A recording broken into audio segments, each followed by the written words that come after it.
What's good, Boxing World? This is Zeb, your host of On the Ropes. I don't know if you had a chance, man, but it was a very good fight last night between Teofemo Lopez and Lomachenko. I'll say this. In the first half of the fight, I give the first 7 rounds I gave to Lopez easily. He was sticking with that left hand jab, going to the body with the right. He invested heavily going to the body with that right hand. I thoroughly enjoyed that. I'm so glad to see that he continued to invest in the body, and I think that was very good and telling that he did that. Now, when it came to round 8, I guess in Lomo's corner, they must have told him, man, you are behind. Because in the 8th round, that's when Lomo began to get aggressive. He had made 19 of 38 shots during that time, 10 of 20 of the power shots during that time. So I definitely give round 8 to Lomachenko. I had saw Andre Ward say he had gave the second round to Lomachenko. I really don't see it. He didn't throw no punches in the second round, so how could he get that round to him? So again, I go back to what I said earlier. The first 7 rounds definitely went to Lopez. He invested heavily with the left hand jab and the right hand to the body. Now, when it got to round 9, it could have went either way, so I give it to Lomo in that round.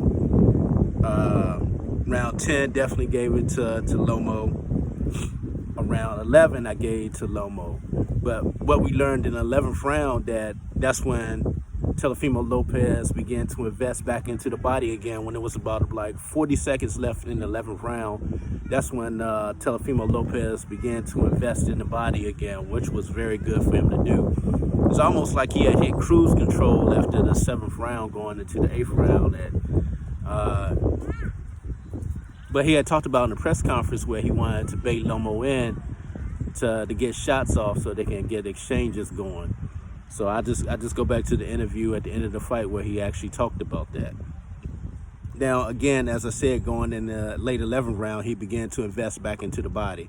Then in the 12th round, I definitely gave that to Teofemo Lopez because he started going back doing it again, left hand and right hand to the body. And he didn't box that round. He went straight at Lomo that round. I definitely give that round to Teofemo Lopez. So overall, I gave 8 rounds to Lopez, 4 rounds to Lomachenko. Great performance. 23 years old, for him to do what he did, much props on that. It was very telling what he had said in the post-fight press conference with these young fighters. He said everybody wants to be a Floyd Mayweather. He said in order for that to happen, you have to be a pretty boy first.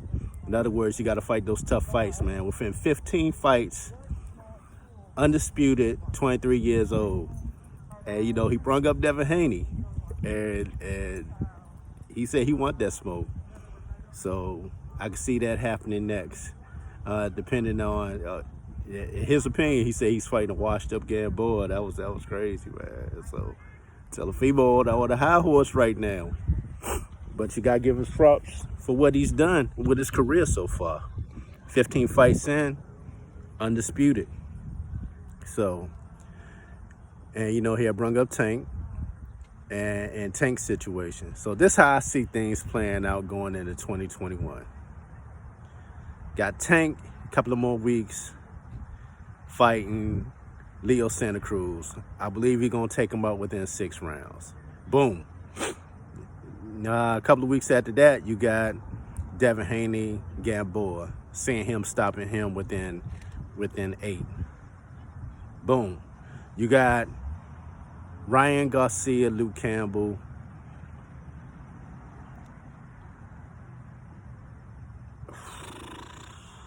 I'll give it to Garcia. So if that happened, you already see in the works him and Tank talking. So you got, I say Tank's next fight is probably going to be Ryan Garcia. If things play out the way they play out, he beats Luke Campbell, and Tank finishes off Santa Cruz. So you got that first.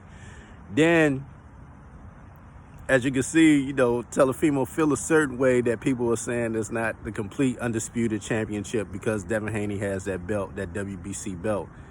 Call him the email champion, all types of stuff, man. He was going in. So I see those two matching up next. After that, let's say Tank go ahead after he does what he does with Ryan Garcia, take him out. You get Devin, if he can finish off Lopez, take him out. Then you got a major fight with him, with Devin Haney and Tank Davis. Or you'll have a major fight with a Tank Davis and a Teofemo Lopez. So either way, you're going to see some great fights going into 2021, in my opinion. But I gotta say, man, what Teofemo Lopez did, it was a great job. And you gotta respect that, man. He was paying homage to a lot of the young fighters, and he said he leading the way.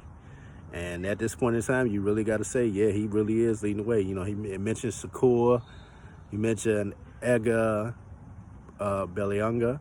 Man, that boy, whoo, he gonna be a problem. 15 KOs. Man, he cut old boy within like 30 seconds, man. He got heavy punching power, for real, for real. You know, he brung up Boots. You want to see the big fights with him coming up. So you got to respect Teofemo Lopez with the old school mentality, wanting to fight the best. Like, that was very telling what he said, man. Everybody want to be Floyd. But in order to be Floyd, you got to be Pretty Boy and fight the best fights, man. So I leave it at that. Great job on Teofemo Lopez for winning his fight last night. Leave in the comment section what you think and how you see 2021 playing out and who will be fighting who as we get ready to go into the new year. I appreciate your time. On the ropes. I'm out.